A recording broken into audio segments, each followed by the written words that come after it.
నమస్తే నేను రోజా. ఏదో అనుకుంటే ఇంకేదో అవుతుందన్నట్టుగా ఉంది అమెరికా అధ్యక్షుడు డొనాల్డ్ ట్రంప్ వేస్తున్న ఎత్తులు. ఏం చేసైనా అమెరికా గ్రేట్ అగైన్ నినాదాన్ని ముందుకు తీసుకొస్తున్న ట్రంప్ అమెరికాకు మేలు చేస్తున్నాడో కీడు చేస్తున్నాడో తెలియటం లేదని మెజారిటీ అమెరికన్లు భావిస్తున్నారని తాజా సర్వేల్లో వెల్లడవుతోంది. ఏడాది పాలన కాకముందే అన్ని అంశాలను కెలుక్కున్న ట్రంప్ తాజాగా హెల్త్ సబ్సిడీల విషయంలో మొండి పట్టుదల మొత్తం వ్యవహారాన్ని క్లిష్టతరం చేస్తోంది. ట్రంప్ ఏందిరో వీడి దూకుడేందిరో అన్నట్టుగా డెమోక్రాట్లు ఇప్పుడు తాము దెబ్బతిన్నా పర్లేదు, దేశం ముఖ్యమంటున్నారు. మరోవైపు ట్రంప్ సైతం దేశమే ముఖ్యమంటున్నారు. ఎవరి వల్ల ఎవరికి లాభం నష్టం అన్నది తేలాలంటే మరికొన్ని రోజులు పడుతోంది. ఈ నేపథ్యంలో అమెరికా గవర్నమెంట్ షట్ డౌన్ రాజకీయంగా ప్రకంపనలు సృష్టిస్తోంది. 6 ఏళ్ల తర్వాత మళ్లీ అమెరికా ప్రభుత్వం మూతపడింది. డెమోక్రాట్లు రిపబ్లికన్ల మధ్య నిధుల బిల్లులపై వచ్చిన ప్రతిష్టంభనతో అర్ధరాత్రి ఫెడరల్ నిధుల గడువు ముగిసింది. ఈ క్రమంలో లక్షలాది మంది ఫెడరల్ ఉద్యోగులు జీతం లేకుండా పనిచేయాల్సిన పరిస్థితి నెలకొంది. అవసరమైన ఉద్యోగులు ముఖ్యంగా సైనిక సిబ్బంది, సరిహద్దు రక్షణ, వైద్య సిబ్బంది, వాయు, ట్రాఫిక్ నియంత్రణ విధుల్లో ఉంటారు. అయితే వీరికి జీతాలు తాత్కాలికంగా నిలిపేస్తారు. అవసరం లేని ఫెడరల్ సిబ్బందిని బలవంతపు సెలవుపై పంపించారు.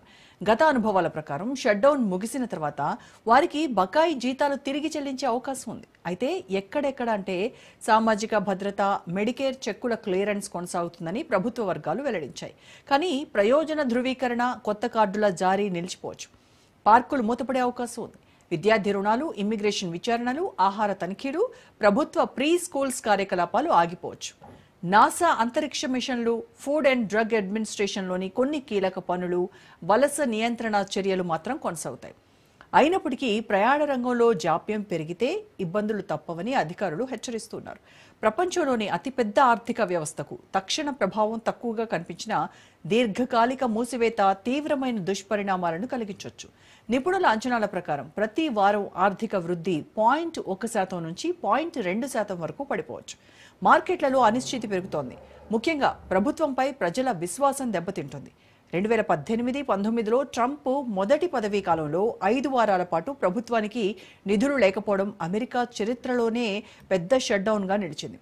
ఈసారి పరిస్థితులు మరింత తీవ్రమవుతాయని విశ్లేషకులు హెచ్చరిస్తున్నారు.